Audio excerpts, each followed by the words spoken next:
So how would you know whether your child needs more than just ABA? Is it something your pediatrician would tell you? Or for example, how would a parent or any caregiver know that speech or OT might be helpful?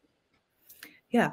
So again, my biases are going to come out in that this is why we have comprehensive assessments to really understand where these barriers are and how to help them. So I often work in an interdisciplinary team where I am very lucky to have access to a speech and language pathologist and an occupational therapist and an ed specialist. And then we all work in conjunction to say, these are the things that are getting in the child's way, and this is how we think those barriers can be removed. So the pediatrician, so again, psychologists, we're trained to do that. We're trained to, again, to look at all the pieces and then put it all together. Um, Pediatricians are amazing and very much respect what they do, but that isn't necessarily how they're trained to think about these things. They look at symptoms and they say, okay, let's do this or let's do that.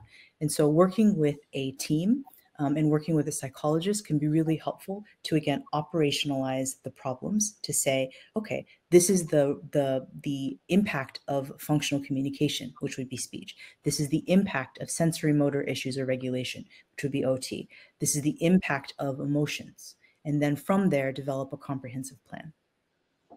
How do we prioritize services like OT versus speech versus social skills? Which ones are most important, I think, is the spirit of the question.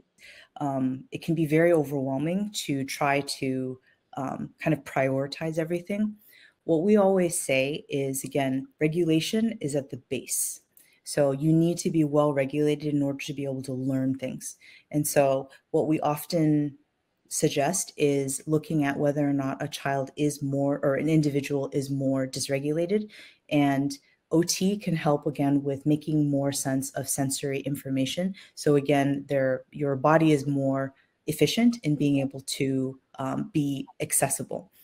Functional communication is a really big part often of dysregulation, which makes a lot of sense. If we feel like we can't talk about what's going on for us, as well as we don't have the words to put our experiences into a way that other people can understand, that often causes a lot of frustration.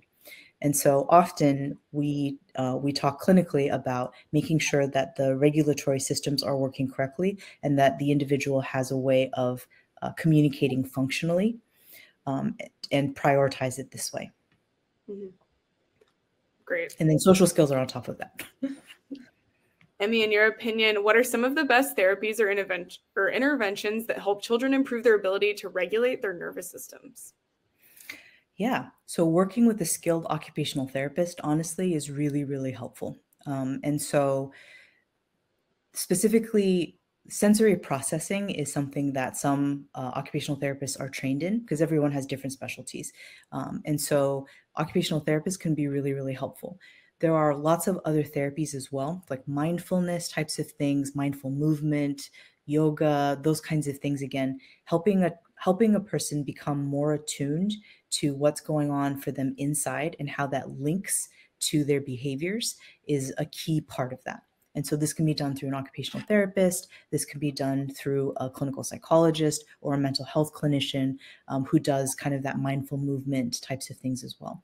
But if it's a significant area of concern, if there's a lot of dysregulation, we often suggest to consult with an occupational therapist first.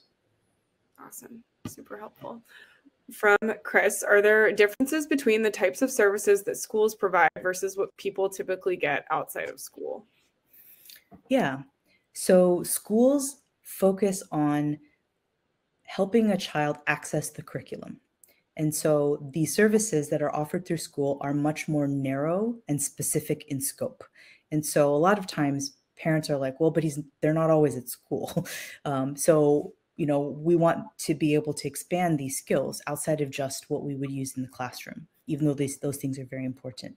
And so people usually seek services outside of school to help with the many different environments that individuals find themselves with, even though, again, a lot of things that you learn in school are applicable outside as well. So, but the school is bound to, their first consideration is, how is this going to help the child be successful at school? And so their focus on on OT, for example, and occupational therapy may be specifically handwriting. versus something that a parent may be more concerned about, which is being able to do some activities of daily living, for example. So outside of school, you can get a wider range of services and a broader scope.